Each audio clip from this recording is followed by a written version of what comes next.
गज़ा बंदर का वाक़या इस्लाम की तारीख़ का एक इंतहाई अहम और ईमान अफरोज़ वाक़या है। ये 5 हिजरी में पेश आया जब कुफ़ार मक्का और दीगर कबाइल ने मिलकर मदीना मुनव्वरा पर चढ़ाई कर दी थी। इस वाक़ये की तफ़सील कुछ यूं है। 1. कुफ़ार का लश्कर और इत्तेहाद। ये सिर्फ कुरैश की जंग नहीं थी, बल्कि मक्का के कुफ़ार, यहूदियों के कबाइल बनु नज़ीर और सहराई कबाइल बनु गतफ़ान सब ने मिलकर एक 10,000 का अजीम लश्कर तैयार किया।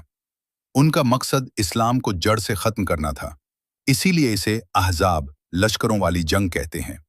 2. हज़रत सलमान फ़ारसी रज़ी अल्लाह अन्हु का मशवरा। जब नबी करीम सल्लल्लाहु अलैहि वसल्लम को इस हमले की इत्तला मिली, तो आप सल्लल्लाहु अलैहि वसल्लम ने सहाबा किराम रज़ी अल्लाह अन्हुम से मशवरा किया। मदीना की 3 अतराफ पहाड़ और खजूरों के बागात थे, लेकिन एक तरफ से शहर खुला था। इस मौके पर हज़रत सलमान फ़ारसी रज़ी अल्लाह अन्हु ने मशवरा दिया कि या रसूलुल्लाह सल्लल्लाहु अलैहि वसल्लम, हमारे फ़ारिस ईरान में जब दुश्मन के हमले का खतरा होता था तो हम खंदक खोद लिया करते थे। आप सल्लल्लाहु अलैहि वसल्लम को यह मशवरा पसंद आया और मदीना के गिर्द एक गहरी और चौड़ी खंदक खोदने का काम शुरू हुआ। 3. खंदक की खुदाई और भूख का इम्तिहान। मुसलमानों की तादाद सिर्फ 3,000 थी और मौसम सख्त सर्द था। खाने पीने की शदीद कमी थी।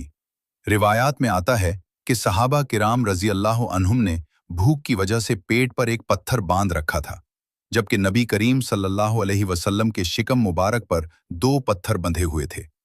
इस मेहनत के दौरान आप सल्लल्लाहु अलैहि वसल्लम भी खुद मिट्टी उठाते और सहाबा का हौसला बढ़ाते। 4. मोजज़ात का ज़हूर। इस दौरान कई मोजज़ात पेश आए। पत्थर का टूटना। एक बहुत बड़ा पत्थर किसी से नहीं टूट रहा था। आप सल्लल्लाहु अलैहि वसल्लम ने किदाल मारी तो इससे चिंगारियां निकली और आप सल्लल्लाहु अलैहि वसल्लम ने शाम, ईरान और यमन की फतह की खुशखबरी दी। खाने में बरकत। हज़रत जाबिर रज़ी अल्लाह अन्हु ने थोड़ा सा खाना तैयार किया था, लेकिन आप सल्लल्लाहु अलैहि वसल्लम की बरकत से इस थोड़े से खाने से पूरे 3,000 के लश्कर ने पेट भरकर खाना खाया। 5. मुहासरा और गैबी मदद। जब कुफ़ार का लश्कर पहुंचा तो वो खंदक देखकर हैरान रह गए, क्योंकि अरबों के लिए ये जंगी तरीका बिल्कुल नया था। उन्होंने मदीना का मुहासरा कर लिया, जो तकरीबन 1 माह तक जारी रहा। मुसलमानों के लिए ये बहुत सख्त वक्त था, क्योंकि अंदर से मुनाफिकीन और बनु कुरैज़ा के यहूदियों ने भी गद्दारी कर दी थी। बिलाखिर अल्लाह ताला ने मुसलमानों की मदद फरमाई। नईम बिन मसूद रज़ी अल्लाह अन्हु का किरदार। उन्होंने इस्लाम कबूल किया, जो दुश्मनों को मालूम न था, और अपनी हिकमत अमली से दुश्मन के मुख्तलिफ गिरोहों के दरमियान फूट डाल दी। खौफनाक आंधी। अल्लाह ने एक ऐसी शदीद ठंडी हवा और आंधी भेजी जिसने दुश्मनों के खेमे उखाड़ दिए, हांडियां उलट दी और उनके घोड़े बदक गए। 6. अंजाम।